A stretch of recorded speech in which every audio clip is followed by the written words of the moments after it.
audience could let me know if you guys are hearing an echo. I think I removed it. I did the same thing that I did in testing earlier. God, I'm so sorry, guys. It's a lovely, it's a great day. It's awesome. So yeah, wonderful. So thank you guys very much for joining us tonight.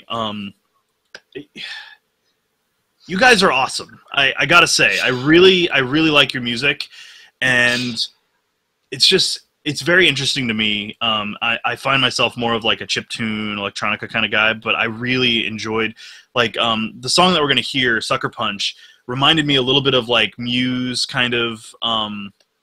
I don't know, just you guys have a really distinct style, but the pianos and the way you guys have this really killer melody just really stuck out to me in much the same way as, like I had mentioned, Muse does. I really like their music a lot.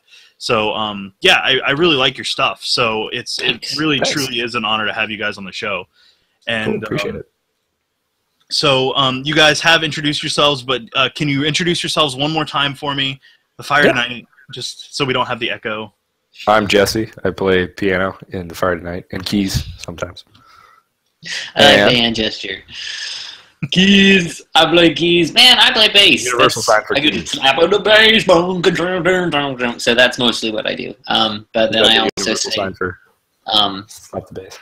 Yeah, although, you know, when you're trying to play it up here, it really just looks, I don't know what this looks like. It's like, I don't know. I'm holding a fish that I just caught out of the river. This seems like that's the hand gesture. One of those big mouth bass that sing. Right. Take me to the river. Just wrangled a whale, and you're just holding it right here. Just tickling it slightly. Tickling it. I tickle the whale in the band. That's a skill. It's a skill. It's a definite skill. Truth. So, I gotta ask, where did you guys get your starts? I mean, you guys had to have each gotten your own individual passion for music. Can you, without going into, you know, your whole life story, can you give us like a little synopsis of kind of where you guys got interested in music and where you started? Yeah, sure. Colin, you want to go ahead? I'll go for it. Mine, let's see. The funny story was my dad played guitar, and then he gave me a guitar lesson, and I was like, nope, never going to play that instrument that well. He definitely played it much better than I did, and I basically gave up. I was like, nope, no point doing that. And then my brother picked it up, and I was like, man, it looks like he's having so much fun. Maybe if I should stick with this. And then, of course, I stuck with it, and he ended up not really sticking with playing the guitar. And that was kind of how I got started. And then, of course, you know, you listen to rock music, and you're like, my parents don't understand. This music is awesome. Distortion on everything. And yeah, that's kind of where it went from there for me. Nice. For me, I started when I was like really little, and I got into piano because I had a violin teacher who gave me like 30 pages of homework. So I switched, obviously, because that wasn't fun. And then I just kept playing, and eventually went to school for it. And then I got interested in like jazz theory and modern like harmonic techniques and stuff. And then that led to a bunch of the artists that I listen to now, and then playing with these guys. So, yeah. Yay for piano lessons. Oh, yeah. They can take you far. Hear that, kids? Don't give up. You can be just like don't give up on your piano lessons. You can play things for people one day. It's fun. Exciting. So, how did you guys end up meeting when to form The Fire Tonight? It's not a very exciting story. We met in a church youth group while Jesse was a young lad in high school, and Steven and I were in college. And he was one of those kids that like would play something for you, and you're like, maybe we should try to talk this kid into playing with us before he realizes how good he is. And turns out we did. He still doesn't know how good he is. Don't doubt your skills, man. Don't doubt your skills. Some of us have none. I remember the first time that I met Colin, and I won't go into specifics, but he was doing some kind of like comedy skit thing, and I thought he was really weird. And then I found out he played music, and then I was like, well, I guess, you know, playing music with people is fun. So I guess I'll just ignore the weird part. It's still weird. I'm pretty sure I've picked up some of the weird. So you know. Yeah, when Steven met me for the first time, I was doing karaoke at a school. What do they call it again? My brain's not working. When you go to school and you have to go early for a meeting, orientation. That's right. I was at an orientation, and I was one of the student leaders, and I was singing "The Lion Sleeps Tonight" karaoke, and I was killing it, by the way. And he walked in with a friend and saw him, and meant, "That dude looks gay. Let's get out of here." Awesome. That's really good.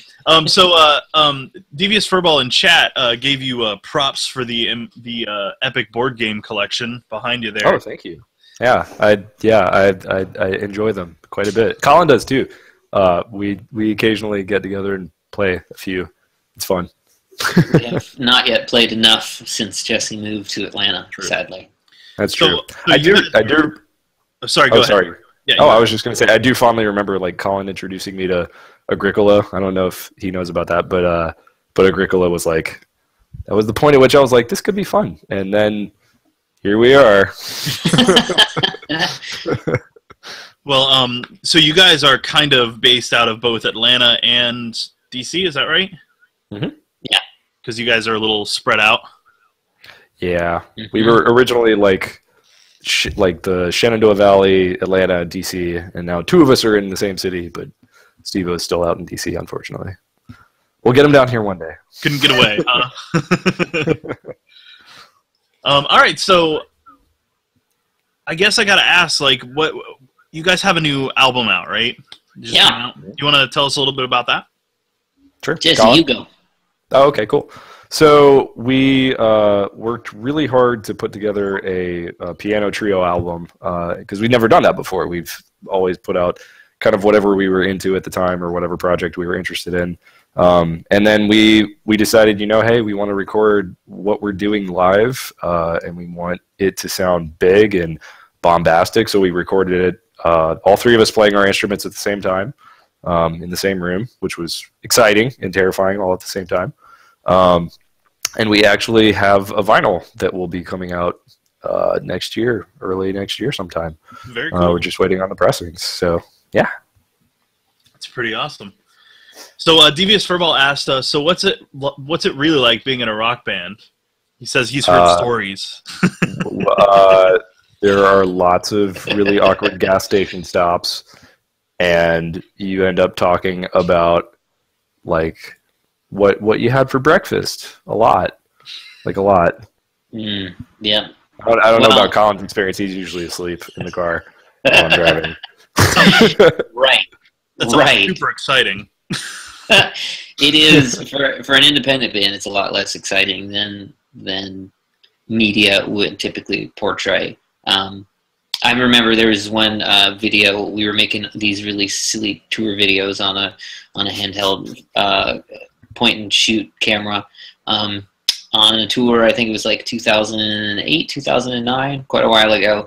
And one of them, we got this really brilliant idea. We had just finished playing a show in Spartanburg, and we were driving back to a friend's place and to stay in Columbia. And it was like a 2-hour drive, something like that. And it's like 1 o'clock in the morning while we're going back because all the shows end really late. And it's just quiet. Like somebody's asleep in the back, and we're just driving in silence, and it's just a dark road. And so Steven had the brilliant idea. He's like, I'm going to take a tour video, and it's going to be like, this is what it's like to really be in a band. And it's just the dark highway. And that's it. That was it. It was 3 minutes of that. The dark highway. And of course we posted it because we think we're really funny. No, I mean it's a cool experience because I've gotten to meet a lot of people in very low key situations that otherwise I would feel very intimidated to meet, like really ridiculous guitar players or guys that own a studio in DC and mix local musicians. Like I would never be able to approach those people on a personal level because I'm pretty shy. But you throw me into a rock venue, I play some stuff, and then they're like, "Oh, hey, we enjoyed your set," and I'm like, "I have a chance to talk to you. This is really cool." So I just really enjoyed like meeting other musicians and whatnot. It's a it's a cool experience, a nice bonus. That's pretty great. Yeah, it's so it's maybe not as glamorous as they make it look for, I don't know, Led Zeppelin or whatever. Yeah. No? Yeah, not quite as glamorous, but still totally awesome. I mean, there's nothing so awesome as like one of the shows that we played recently. We were playing at this festival, and we were one of the earlier acts. We got on it because of a friend. We weren't as well known as some of the other people, and we were on at like 2 o'clock in the afternoon, 3 o'clock in the afternoon, something like that. Not exactly a prime time slot, but afterwards we had one person come up and say, like, man, you know, you see a show like every 2 years, and it's a band that comes out of nowhere you weren't expecting, and it like changes your life. And they're like, that was your show for me. And then another person came up and I don't know how to describe what just happened. It was like a maelstrom. That was the actual word that they used. That's awesome.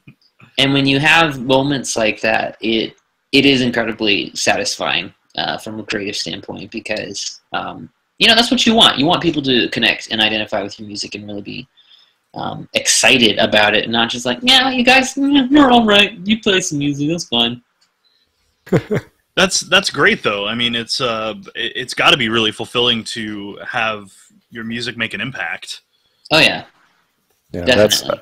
I think that's why, you know, even with all of the rough patches, or, you know, all of the like 8-hour boring drives, or you're just kind of like, when are we going to get there? Like that's essentially why we do it, is because if we get to make one person's day, that just makes us all stupidly happy. Like when there's that one guy that comes up and is like, dude, you guys played a thing that reminded me of this band, and then, you know, we connect over the band that the guy listens to. Like that makes everything worth it.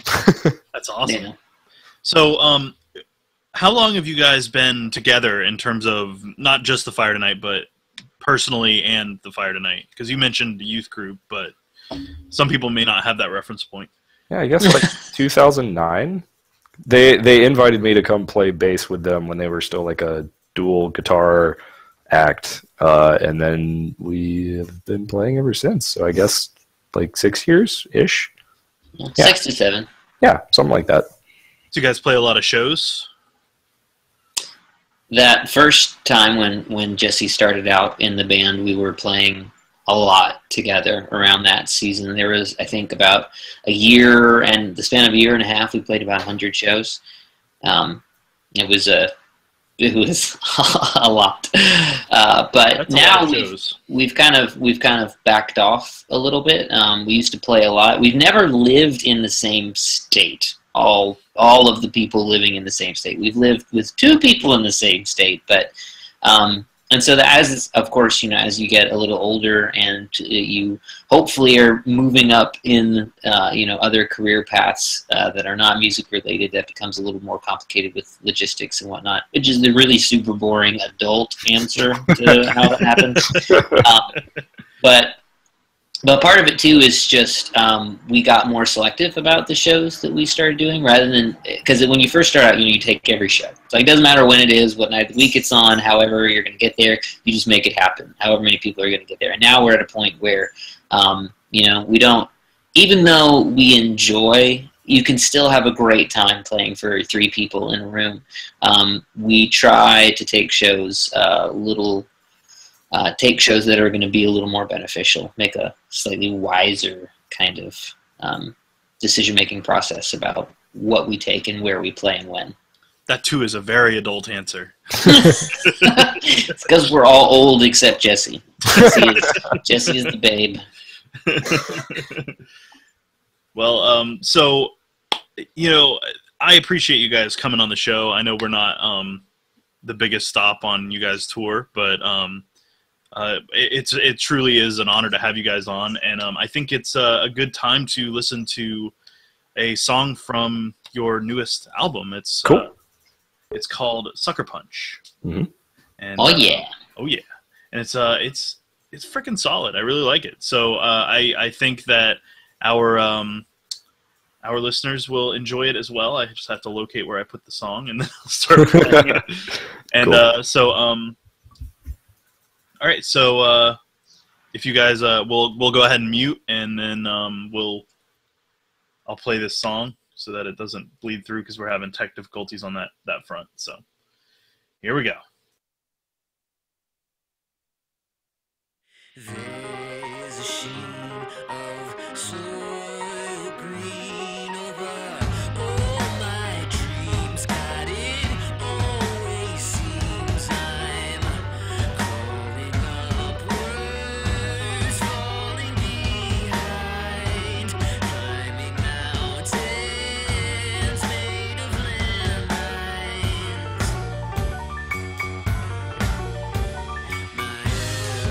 Say, work hard each day, nothing feels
So good. So good. I love that. That's so good. Every time Steve-O does that fill, it just kills me. Kick it. It's a good one. It's a good That's song. very good. That's a great song. Thank you guys for sharing that with us. Awesome. Thanks, Tim. We'll be listening to a chiptune remix of that later on, I think, as well. And I hope the audio quality came through okay on that. Again, we're having some weird technical issues tonight, so I hope that sounded all right to you guys.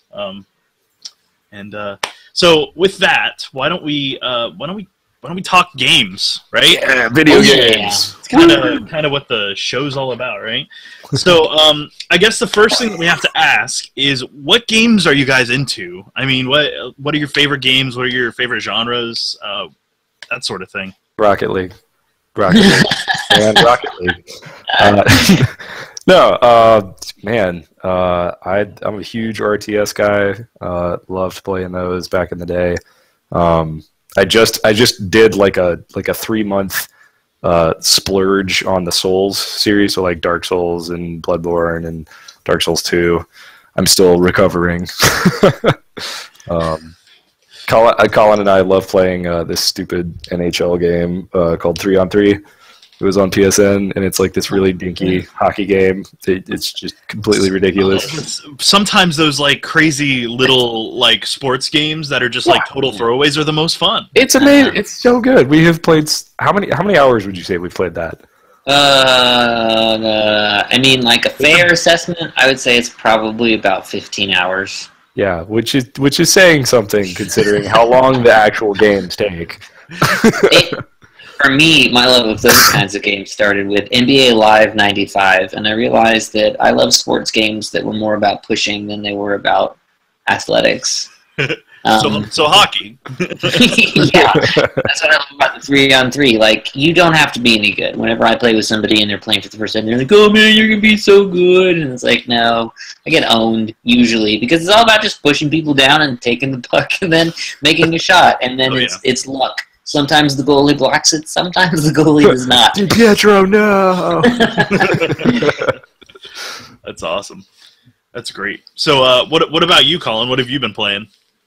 I have, for me, one of the things that I've been discovering is how important the community aspect of gaming is, and playing with people. I have played off and on some solo games, and solo games-wise, the games that I've enjoyed the most in the past several years were the XCOM remakes. I played the tar out of those. I never really enjoyed the original XCOM games because they were too hard and I could not do anything, and I was crushed every time my person died and there was no way to bring them back to life. But the new updates let you save, and so I can cheat and not have my people die and go back and play missions and stuff. But for community gaming, a lot of it's just whatever is most available.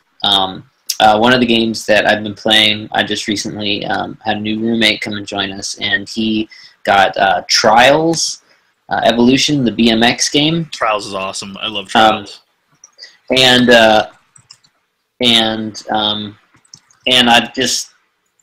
I've loved it. Like I didn't. It's such a simple game, you know. There's no depth. You're just tipping forwards, tipping backwards, and accelerating. And I absolutely love that. Extremely challenging for such a simple concept. Yes, and I mean also just that.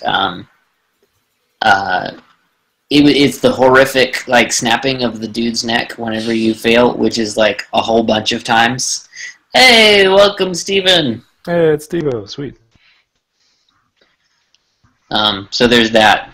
And maybe that makes me a terrible person, but I laugh a lot because it happens all the time. Because I'm not any good at the game. Let's just be clear about that. My person is dying constantly.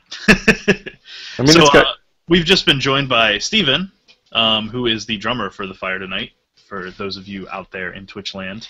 I don't know if he has everything set up yet, but... Steve-O. He's here. Just click the microphone button at the top and unmute yourself. Unmute. Hey!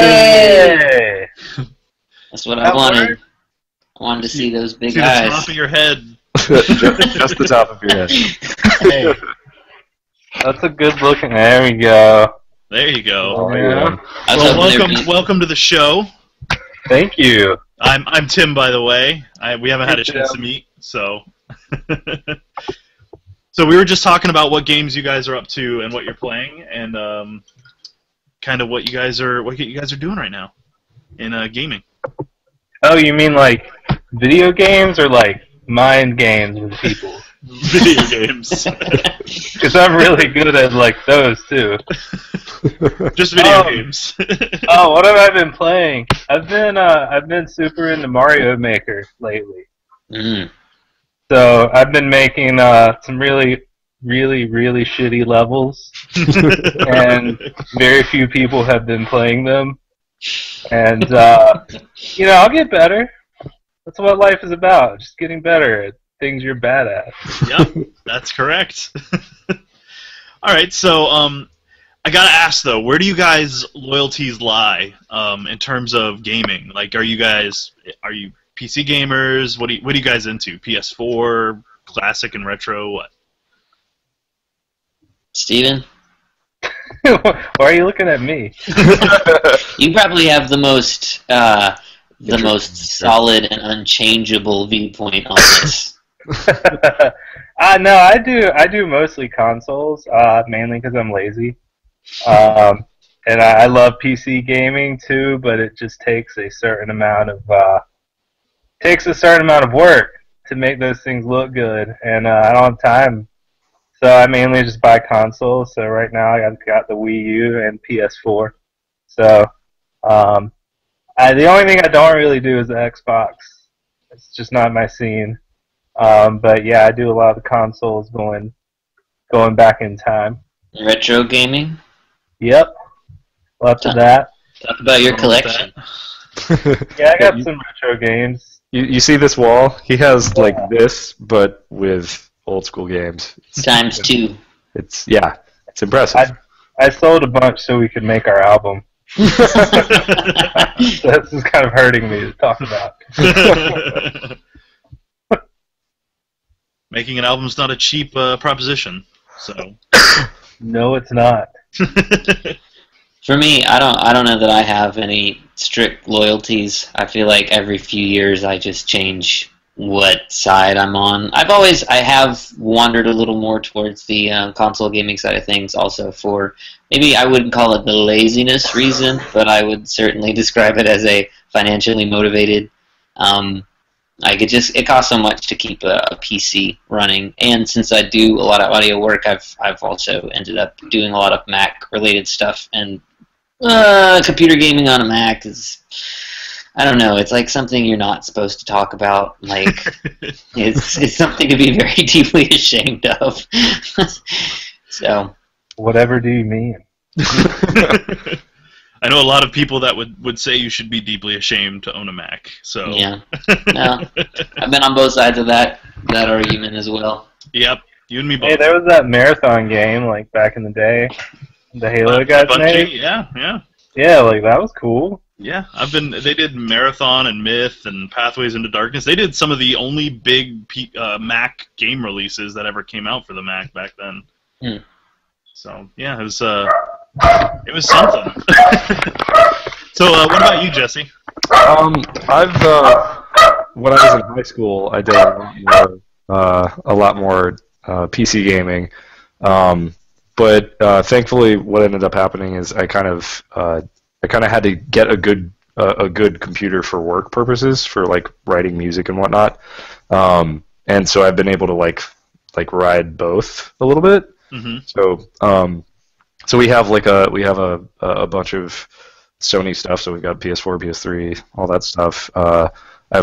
We've used my Wii just for thousands of hours. It's an awesome little console. So yeah, like wherever I'm fortunate enough to be able to like go where the game is, So like if like the Shadow of the Colossus remake comes out, I'm like, cool, I'm gonna fire up my PS3, or feeling like playing Heroes of the Storm today, I'll fire up my computer. Like, it's cool. Yeah, that's. Can you tell me more about how you've used your Wii for thousands of hours? Yes, I will. Because you're not that old, so that's happy really to impressive. Well, I'm of the same mindset. I have all the major consoles minus the Wii U right now, but I play a lot of PC, a lot of Xbox One, and a lot of PS4. So I know that feeling. No, it's just nice, to be able to like go where the game is and be like, oh, that was cool, or oh, that sucked. Why did I waste time on this? For sure. Are you trademarking this "go where the game is" phrase? Apparently, where the game is. Go where the game is. The multi-game. WDJ. Go where the game is. Trademark. So, I guess our first discussion question is, what are your thoughts on Let's Plays and live streams? Because some people I've heard have the argument, why would you want to watch somebody play games? Or why would you, not play the games yourself? So do they, I guess the question is, do they appeal to you? And I guess, what are your overall feelings towards Let's Plays and live streams?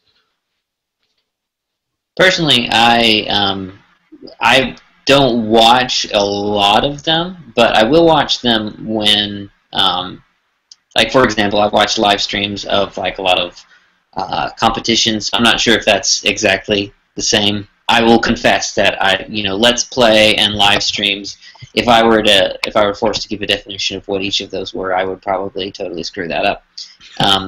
But I will watch streams of like tournaments and stuff like that when people are playing, people who are really respected gamers for games that I'm trying to get into.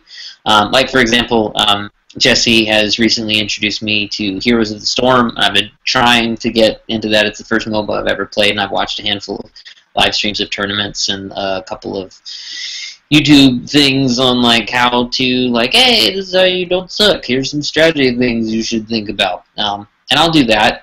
Or when I'm trying to like I'm on the fence about a game, and I'm like, yeah, I wonder if this is gonna be any good. Wait till it comes out, see what people are doing with it. But I'm not somebody who's like, yeah, I really want to go watch this guy just play this game for a long time while I don't play a game and just watch him.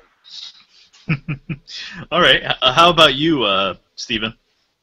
I mainly will, I have to confess, I'm pretty bad at video games. I play video games a lot, and I love them, but I'm pretty bad at them, and find myself short on time often, and so I am guilty of a lot of times I'll get to, like, the last level, or have, like, a couple of hours left, and I'm just like, F it. I'll watch it on YouTube, and, I don't get the same satisfaction out of like beating the like awesome last boss as I used to. I'm sad to say, but it's pretty. It's nice to be able to see the ending of a game without having to like fight the same guy 32 times. And sometimes I'll watch if it's a game I like remember from back in the day, and I don't really. I don't want to dig out the console and play it. Sometimes I'll just watch some of it on YouTube. But mostly I find myself using those to like just listen to like video game music and stuff. So I think it's a pretty neat thing, but when it's your only thing, that's it's kind of weird. Yeah, some people do see it that way. How about you, Jesse? What do you feel? I've started watching more kind of over the past couple of years. I started by watching StarCraft tournaments because I was really into StarCraft, and that was right about the time that Twitch was kind of becoming this big thing that people were following. But recently, a couple of my friends have introduced me to like streaming comedians. So like the Game Grumps when they play through like Super Mario 64 or Action Girls Racing, or like they get some ridiculous old game that's just the worst thing in the world, and then they try to sit through it and play it. Like that's actually been pretty enjoyable for me because it's a source of humor that like we share, and then the other person is going through all this ridiculous stuff, and I get to see what happens with a situation that I may not be able to put myself in. Like I may not be able to get a copy of this terrible game on this particular console, so it's cool to still be able to tap into that, I think.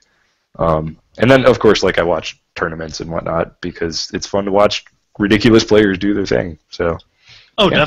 Definitely cool. Because I run into the argument a lot that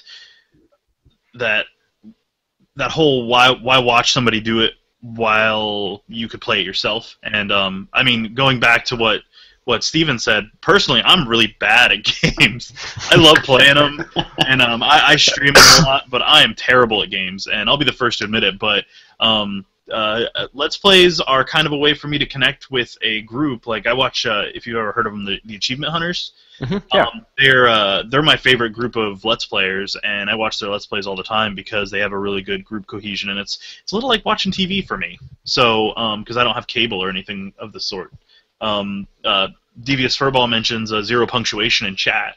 If you've heard of Zero Punctuation, they have all sorts of really cool video content and Let's Plays and stuff like that. So it's a good way to kind of absorb information much faster than actually playing it yourself, and that's kind of where I am with it. Zero punctuation. We'll have to remember this. Yeah, you'll have to look them up. Zero Punctuation is fantastic. Yahtzee is hilarious. Yeah, I love his reviews of stuff. They're just... Anytime I need a good laugh, I just go find his review of Prince of Persia: Sands of Time when he found the first game that he ever really liked. just listening to him go on about that for 5 minutes is wonderful. That was a sweet game, though. Yeah, man. Oh no, he liked it. That was the funny part. Is he kept trying to say bad things about it, and he couldn't. Yeah. He hates just about every game. I think most people on YouTube do hate just about every game. It's really kind of amazing. I mean, it's easier to hate something than it is to like say a bunch of good things about it. That is Because true. then you have to actually know what you're talking about, right? But like, it's easy to bash something. Sometimes some people might say it's more fun too. Yeah, I it would. can be. For sure. I have to give it a try sometime, see if it is.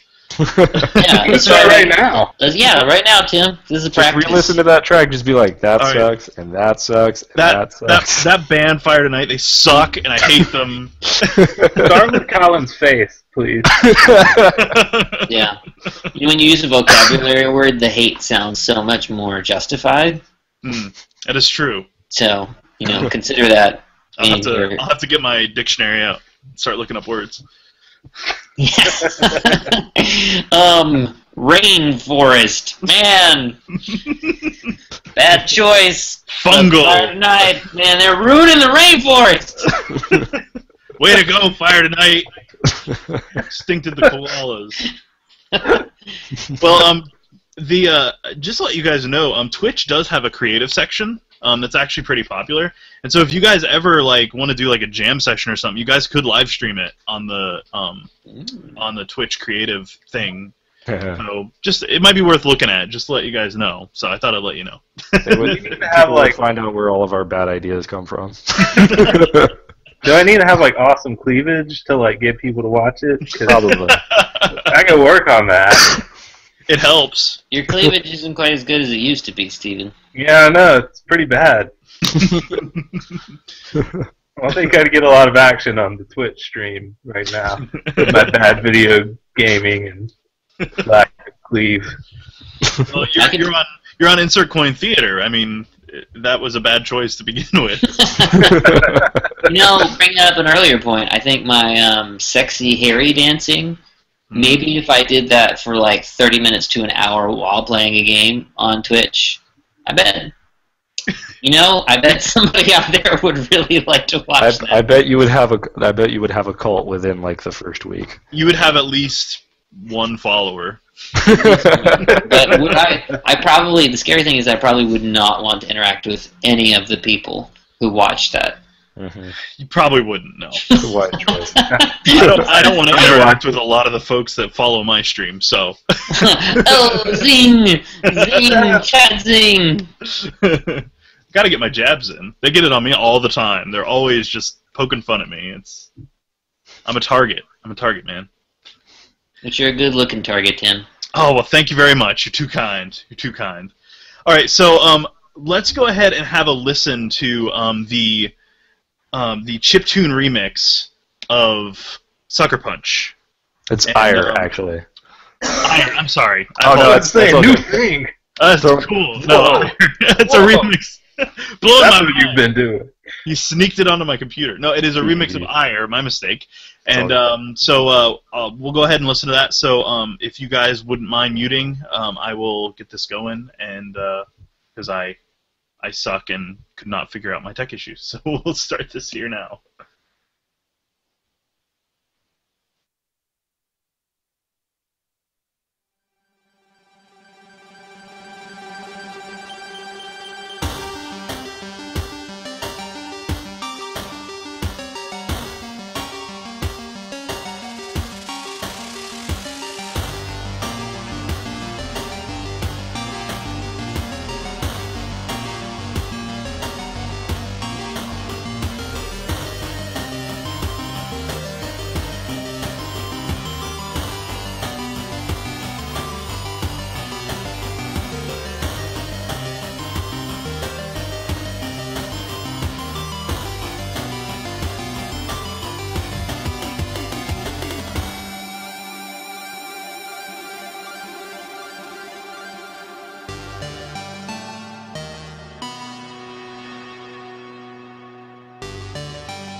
Sweet.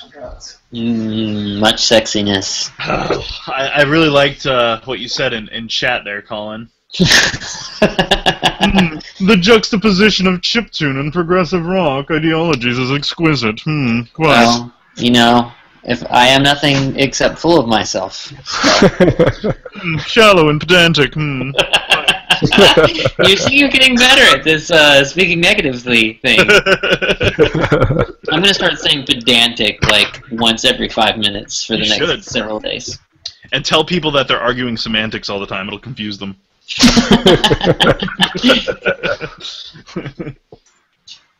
All right, so Jesse, you were the one responsible for bringing such a creation into this world.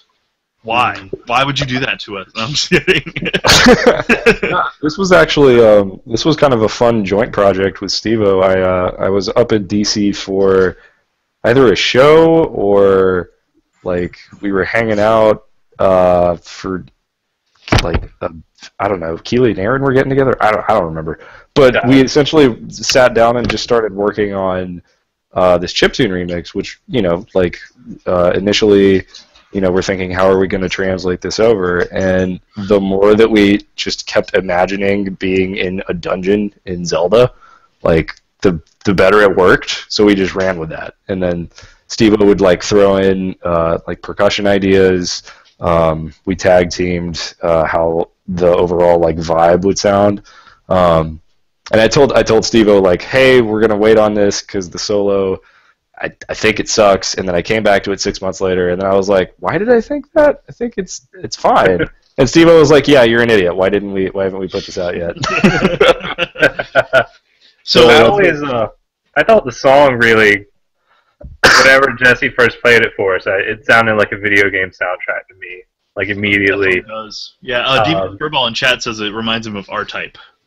Oh yeah, good game. Yeah, and even the guy who produced the album with us, I think he said it sounded like Mortal Kombat fight screen music.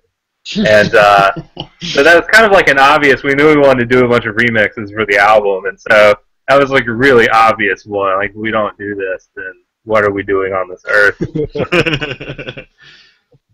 That's awesome. It's really, really solid. I mean, I've always liked Jesse's work, and it's cool to know you collabed on it, Steven. It's really, really good. So you guys did a really good job on it. So I can do things sometimes. Hey, you're steps ahead of me. So awesome. Well, yeah, that's Ire. Any inspiration from StarCraft on that one? Oh yeah, for sure. All right, I had to make sure. These guys keep giving me shit because they're like, how do you pronounce this? Is it are you? And I'm like, dude, come on. It's from StarCraft. We've all played StarCraft, but... My life for Ire! Yeah, exactly. That's what anytime I start playing this song live, like when we do the piano trio version, I'm just like, I am a zealot. These are my hands. I will now play the keyboard. And then pretend it's a Zergling and just chop it up in little bits. You must construct additional pylons. Yep, pretty much every time. That's special. I use it as a nerd test. Whenever somebody goes, does that have something to do with StarCraft? I just point at them and go, nerd, nerd. And they're like, wait, no, I don't know anything about StarCraft.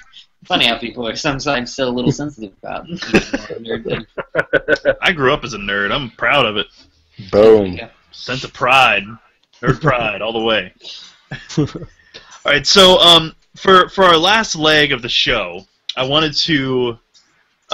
kind of wanted to ask you a couple of questions that we've kind of covered on the show before, but they're really important questions for me, and I like to ask them to artists such as yourselves, because it's always interesting to see the point of view of artists versus a non-artist like myself on these topics. So first, like, what are your thoughts on remasters of games, like the Wind Waker HD remake, and they did Final Fantasy X and X-2 as HD remakes and things like that. Like, what are your feelings on that in terms of taking a classic and then revitalizing it with updated graphics? And kind of, if you don't mind, how do you feel like with a complete remake, like with Final Fantasy VII, where they're going to completely rebuild the game from pretty much the ground up for a new engine and all that stuff? So kind of, what are your thoughts on that? I'm going to go ahead and take the unpopular stance on this and say, you know what, video game companies, they got to make money too. So if they're going to take a property and they're going to do that so that they can make hopefully cooler games later, I'm totally okay with that. People are willing to spend so much money on video games these days, and I know that the idea you have this idea as a consumer that all the video game companies are drowning in money, but for a lot of them that's not true. They've got to make some giant title that is not the thing that we all love, but is guaranteed to make them money before they can make some independent titles that are going to be really satisfying from a creative standpoint. So I'm okay with it. I think it works better in games than it does in music, in music and in movies. I mean, it's pretty rare that you see like a full-on like FF7 remake where it's. I'm just gonna assume they're gonna mess everything up as much as I don't want them to. It's just a different time. But like upping a game's resolution and putting some new textures in, like as long as you don't screw it up, like. It's a great way for people to, keep playing, and it's like Colin said, it's pretty. It can be cost efficient for the developers as long as they do it really well. And a lot of times it helps you like buy a game that you might not have otherwise. Like I lent Jesse like Zone of the Enders on PS3, and like I wouldn't have been able to lend him my PS2 copies. Like one, like the game is too expensive for me to buy, and the other, my disc was all scratched up when I had it. So it was like, in situations like that, I'm all about it. It's when you like just try and cash in where it becomes bad news, right? Like Silent Hill HD collection was pretty bad, and by pretty bad I mean borderline unplayable. So it's all in what you put into it, right? Like sometimes the remake is really good, and sometimes they're just clearly trying to like make a buck. And you mentioned Wind Waker. That's when I actually thought that was really good. They went in and tweaked a lot of the stuff that was bad in the game. I mean, it looked pretty anyway, and it looked even better in the final version. So, I'm generally pro it, but I don't buy them until they're like $20 or less. But yeah, no, I'm kind of in the same boat. Like, 3 of the games that I've really enjoyed the past year have been remakes. Like when they put out the HD remaster of Age of Empires 2 and the entire expansion set. Like that was my childhood, and I had no way to play it up until last year, and I got to bring in a bunch of friends who had never had the experience of playing those games and like seeing the scale of how long a game could stretch on.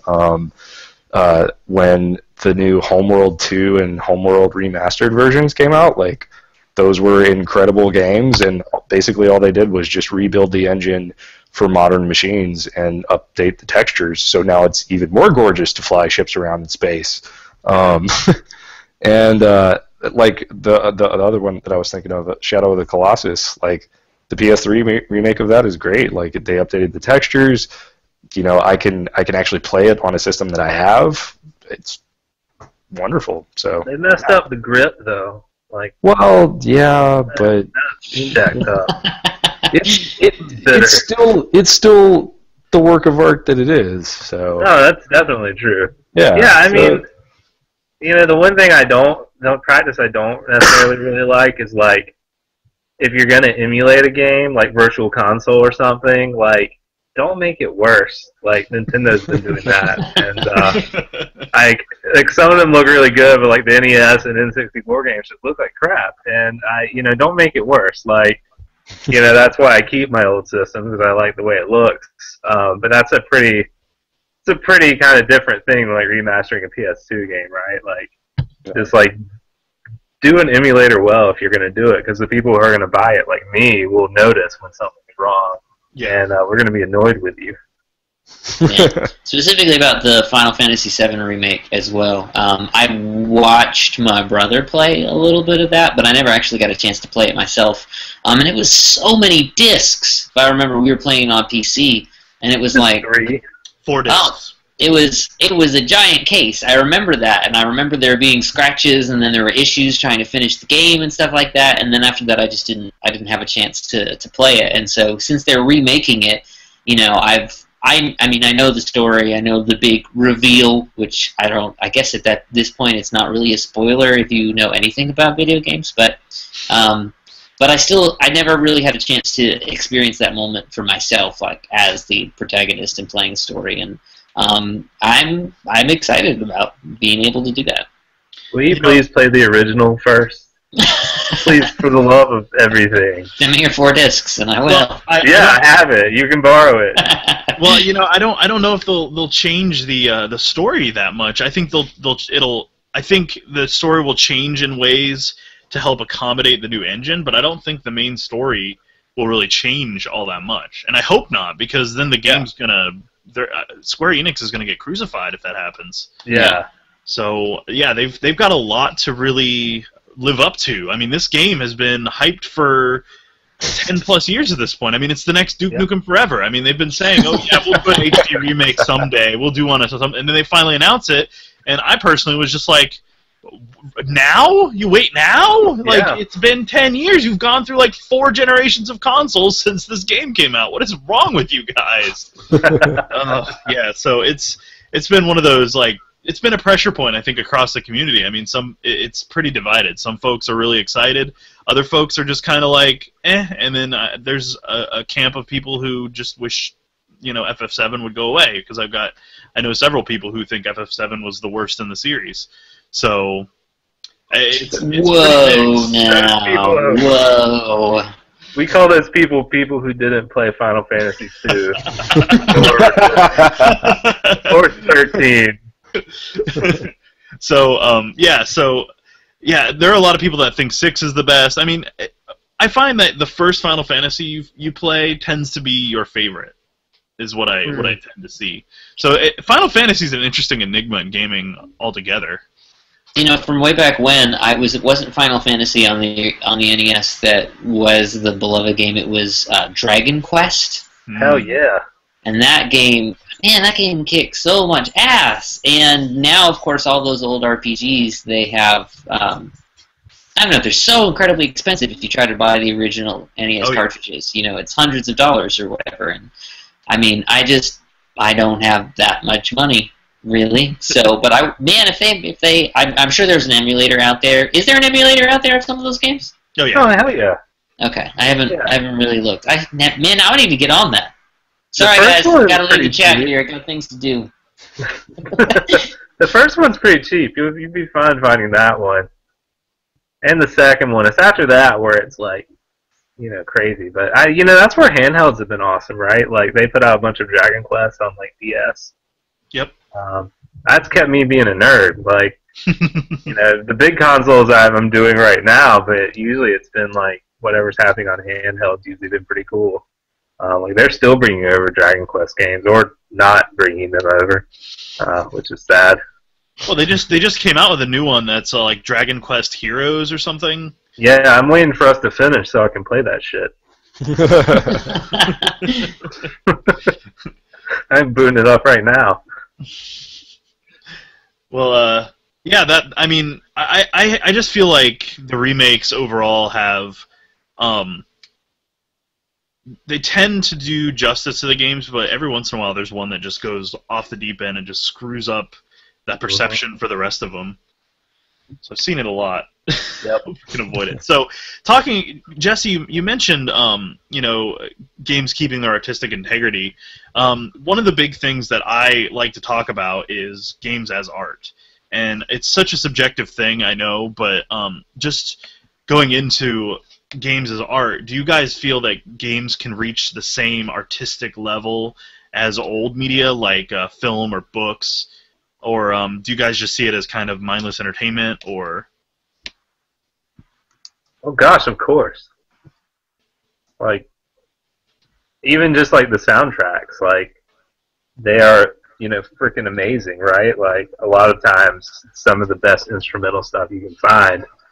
So even just that, and the things people have done with pixel art, and the things people are doing with 3D models now, and the stories, and like, I've always been like a big proponent of this. I mean, I remember getting freaking like Nintendo Power, just like looking at the maps and stuff and thinking about like how you would choose to draw that, and I've always been in that camp, and I've been shocked, frankly, that it's even a discussion, because I mean, what is art anyway, right? Like, how is the like junk we make as a 3-piece band any like more artistic than something this group of programmers worked on. Like, I don't, it's not even an argument to me. Like, games are totally art, and I got to go to the art exhibit that they had up here in DC, and it was really cool to kind of get to see that actually be acknowledged. But at the same time, I was just like, yeah, of course, like, come on, like, some games aren't really that artsy, but you're still making something.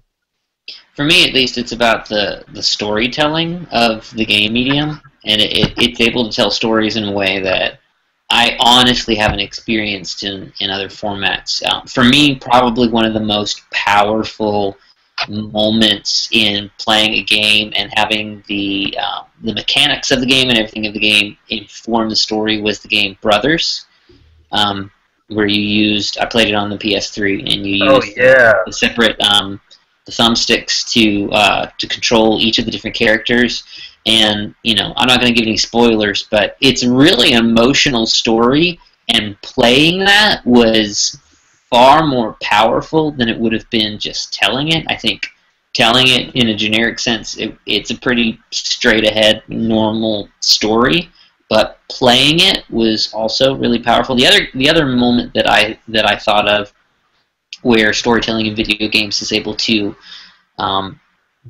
somehow be more than what you would be able to experience in a book or in a film was the terrorist No Russian level on Modern Warfare 2.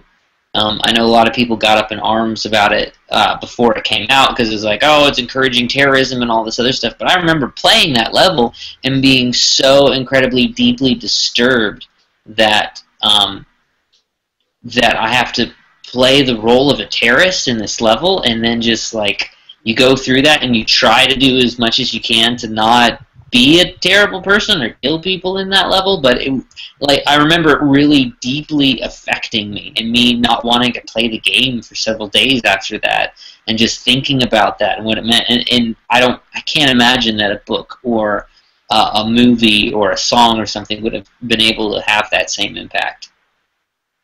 Yeah, that's kind of like that has a similar effect on me. Like, I remember exactly where I was for every single huge emotional moment for me in like a video game. Like, I remember where I was when I beat Andros the first time in Star Fox 64. Like, I remember crying at the end of Journey at my friend's place on their leather couch, like after 2 hours of playing through the game. I remember the very surprising, interesting ending of Portal 2, like being in college, and I remember like sitting in a particular chair with a particular group of people around me, experiencing that aspect of the story. And I think that's because it's in the same way that movies kind of bring together a bunch of different kinds of artists, games also do that, except they create all of the assets out of pretty much nothing. So it's very personal for all of them. Like,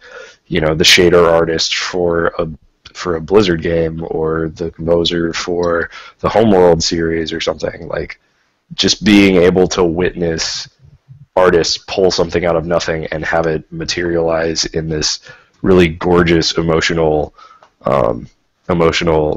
climax is just insane. Like, I'm kind of in the same camp as Steve. Like, it's not even a question. Like, games have always set the bar for me, and then occasionally books and movies will get to that same point. But games have always kind of held that spot for me as one of the more intense artistic outlets. So y'all need to read some better books.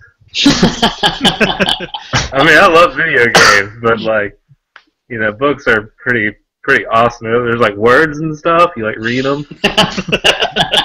Like, it's crazy. Like, it's weird. I know. Well, I agree. There's no question. Again, for me, games like I always say it, but BioShock Infinite. Like Furball brought up, he said, "Would you kindly?" By the first BioShock. There are just so many games that I've played through that just have an impact, and to me, art is something that has impact, something that makes you feel something and Yeah. make you think about something. So to me, it's there's no question. I'm in the same boat with you guys. It is what it is. It's art, and yeah, some games may be less artistic than others, but it's still a creation, and creating is a powerful thing. Are there any titles? I mean, I know you mentioned the Bioshocks, but are there any titles that stick out to you, Tim, of storytelling in the video game medium that have stayed with you for a long time? Probably the Saboteur was a big one for me. That game was kind of a sleeper hit. Like, not a lot of people played it, not a lot of people played through it, but it was pretty powerful in its own regard. What else is there? I'm blanking right now, but probably the Skyrim storyline with Parthenax. He gives this whole speech about pretty much, would you rather be born good or actually become good through hardship and trial, and just all sorts of like really powerful scenes and games that really reach out and just kind of grab you and make you realize that, you know, what you're playing is you're inserting part of yourself into this game, whereas with a book you may not always be able to do that. You can maybe kind of feel what the main character's feeling, but you're not interacting with the world in the way that video games enables you to do, and that is a really incredible place to be. And I mean, with VR, it's only going to get better, I think. I agree. Yeah. One I really love was I've never known how to pronounce Nier, N-I-E-R.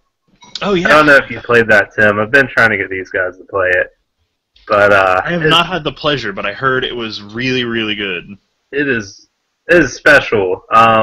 The gameplay is not great, but the story and the way it's presented. I mean, it's kind of like Brothers, which, Colin, I didn't know you played that too.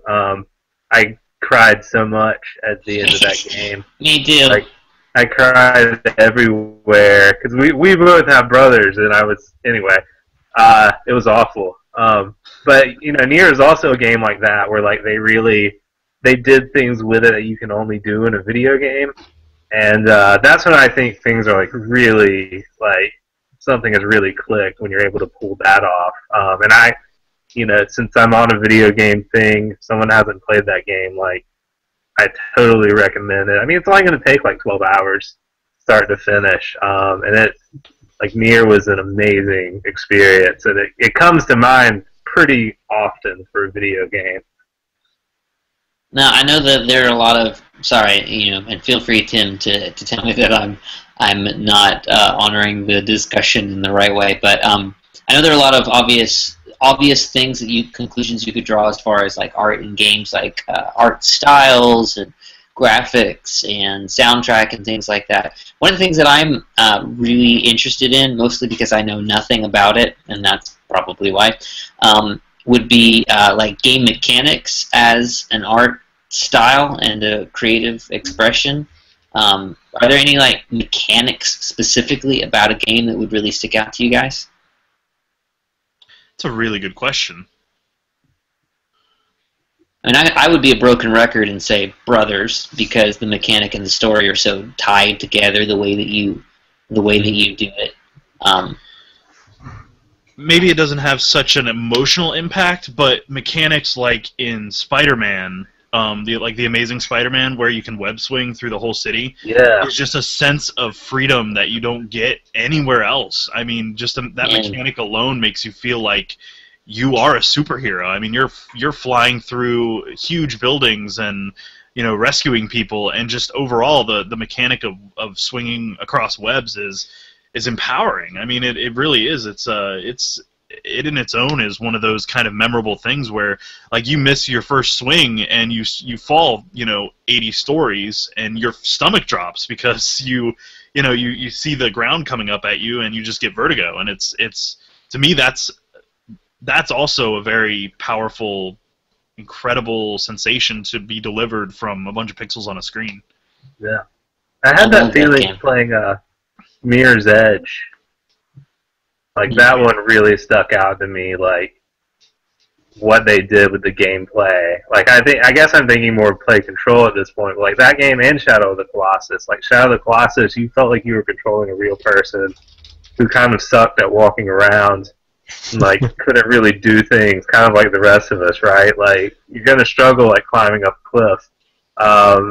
So you know, I think of that, and then I've actually been playing through Tearaway on PS4, and it's one like everything you can do with the DualShock 4, like they use it some way in the game in like a really fun way. And it was like that on the Vita version too, which I played. But it's a lot of the same content, but by using a different controller, they basically revamped how they controlled the game. And it's been really neat to just like play through it again and experience really this whole other take on the game mechanics. So I'd recommend that one for what you're talking about, Colin, because it's really, really fun. And of course, I think of Duck Hunt too. Yep. Duck, of course. Nintendo Zapper. Like nothing's cooler than that. Still. Yeah. That does also remind me of the I think it was the first Metal Gear Solid. The way that you had to beat that one boss.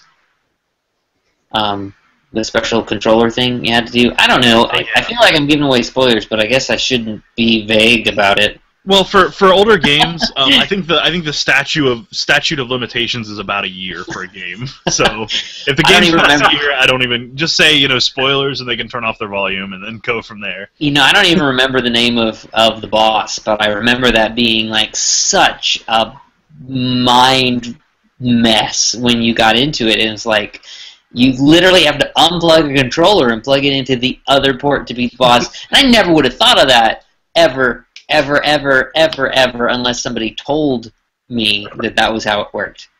I don't know anyone who actually figured it out. Everyone I know had somebody tell them how to do it. That reminds me of X-Men on Sega Genesis. I don't know if anyone else played that. Am I alone here? Yeah. There was this part where you're in the danger room, right? And you're like kicking a lot of ass, and like you beat a boss, and then it's like, in order to proceed, reset danger room computer, and then it just like stays there, and you wait, and then like the screen explodes, and you're like, what do I do? And like you had to reset the Sega Genesis.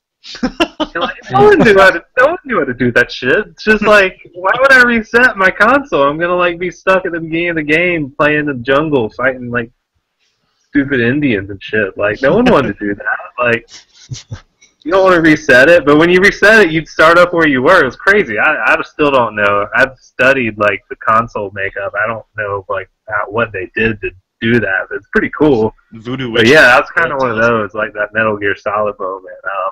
Yeah, I think someone told me how to do that too. But I'm gonna take credit for it. I figured that out. Well, for games for game mechanics as art, I mean, something else that stands out to me would be World of Warcraft, like the vanilla raids, Burning Crusade, and Wrath of the Lich King expansions. The raids themselves were a huge challenge, and it required you to work with 20 to 40 other people. And it required a level of coordination to actually bring down these giant bosses where you actually had to all take advantage of your character's abilities in a way that was beneficial to everybody. And so it's that kind of game mechanic that forces you to interact with other people and really connect, that made it something special that I had never seen before, and I haven't seen since. That's cool.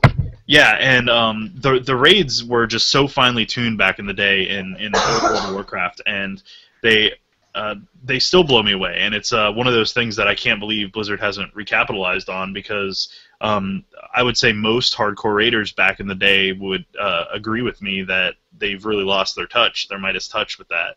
And I mean, it was just a special thing to really connect with so many other people and bring down a boss that's like 150 feet tall and stand around it and everyone takes a picture. You have 40 people together that were all in a voice chat together and spent hours planning and working towards this point. And it's definitely amazing, and the feeling is just overwhelming in terms of pride and success and completion.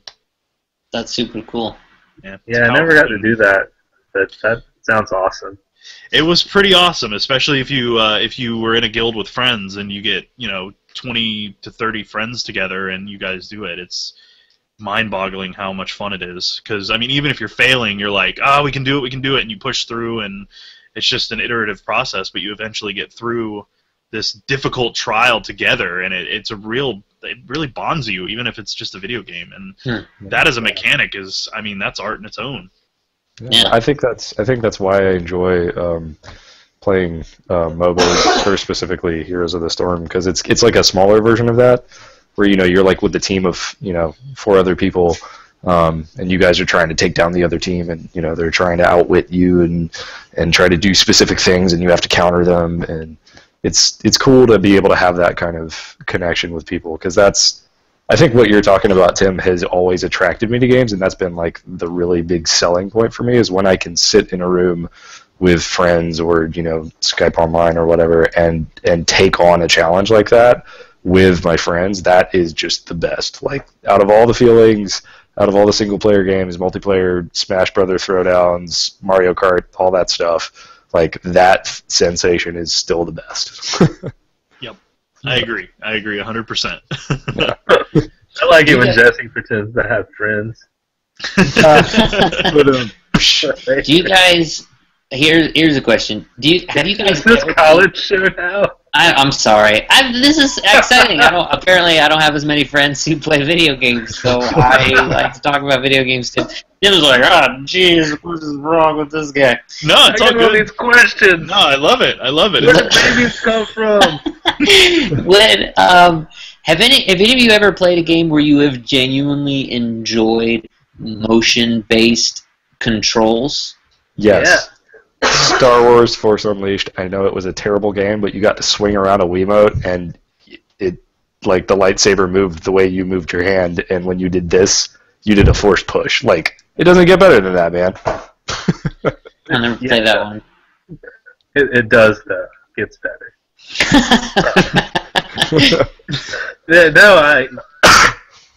Colin, you need to come up here. Just get in the car.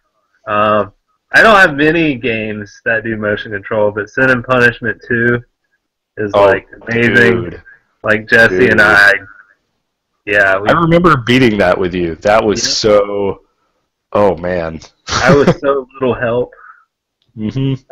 But like that, and like also on the Wii, they like were able to bring out like House of Dead 2 and 3, and like Ghost Squad. Those are motion controlled. And even like some of the Wii U stuff, like using the big gamepad, can be pretty fun. Like tilt controls on Mario Kart is terrible, but like some of the other stuff they've done is pretty neat. So I mean, it can be good or it can be bad. It's bad when it's like forced in, like.